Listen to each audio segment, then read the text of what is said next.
Basis of accounting. Now accounting में तीन basis है। There are mainly three basis और methods of accounting in common usages. Generally ये तीन मेथड है, बट हम यहाँ पे सिर्फ दो ही मेथड देखेंगे, जिसमें पहला है कैश बेसिस और दूसरा है अक्रूवल और मर्केंटाइल बेसिस। ये दोनों मेथड यहाँ पे बहुत से इंडस्ट्रीज में आपको देखने के लिए मिलेंगे। कैश बेसिस में क्या होता है, जहाँ पे ओनली कैश रिसीव होती है तब ट्रांजैक्शन बुक होता है, या जब कैश पेमेंट होता है तब बुक होता है। इसके अलावा दूसरे कोई ट्रांजैक्शन उसमें रिकॉर्ड नहीं होता है।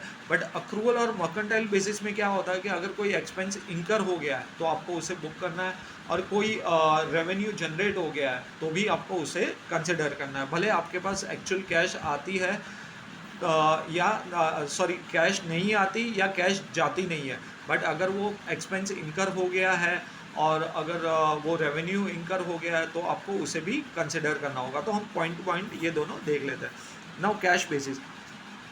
Under the cash basis of accounting, actual cash receipt and actual cash payment are recorded. In this basis, revenue is recognized when cash is received and expenses are recognized when cash is paid. यानी जब revenue recognise हो जाता है और cash actual में आ जाती है, और जब खर्चा बुक हो जाता है, यानी कि जब खर्चा इंकर हो जाता है और कैश पेमेंट हम पे कर देते हैं, तभी हम ये दोनों ट्रांजेक्शन बुक करेंगे।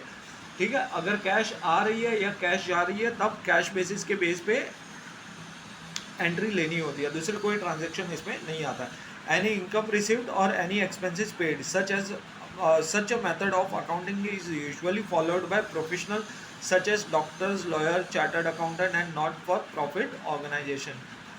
यानी कि यहाँ पे ज़्यादा होता है। अगर आपने लॉयर की ऑफिस में देखा होगा, कैश आई है तो वो ट्रांजैक्शन दिखाएगा, कैश नहीं आई तो नहीं लेगा। इवन डॉक्टर, लॉयर और चार्टर्ड अकाउंटेंट, ये सबके वहाँ पे ऐसे ही ट्रांजैक्शन होता है कैश बेसिस पे।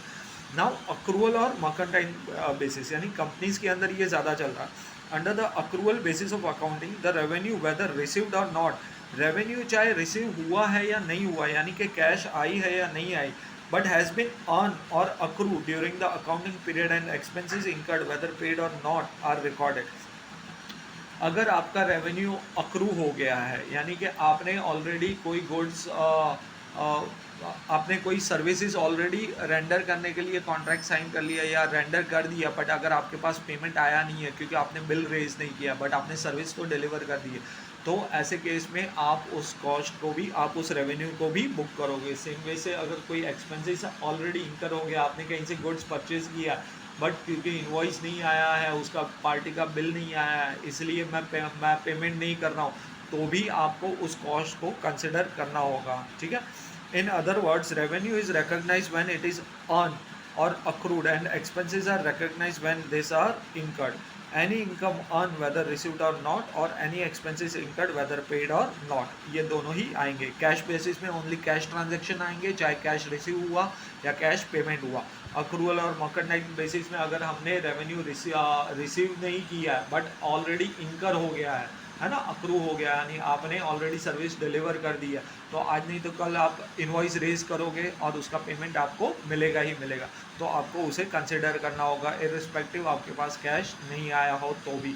वैसे ही अगर आपने कोई गुड्स परचेज किया है बट उस पार्टी से आपको बिल मिला नहीं है और पेमेंट आपने रिलीज़ नहीं किया, बट आपने ऑलरेडी लाइबिलिटी जनरेट कर लिया यानी गुड्स रिसीव कर लिया, तो आज नहीं तो कल आपको उसे पेमेंट करना है, तो वो अक्रूवल और मर्केंटाइल बेसिस में आएगा, तो उसमें आपको उन ट्रांजेक्शन को भी कंसिडर करना पड़ेगा। ठीक है, ये आपके प्रॉफिट एंड लॉस को इम्पैक्ट करता है।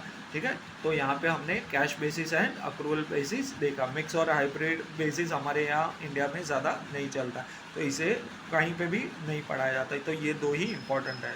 Thank you.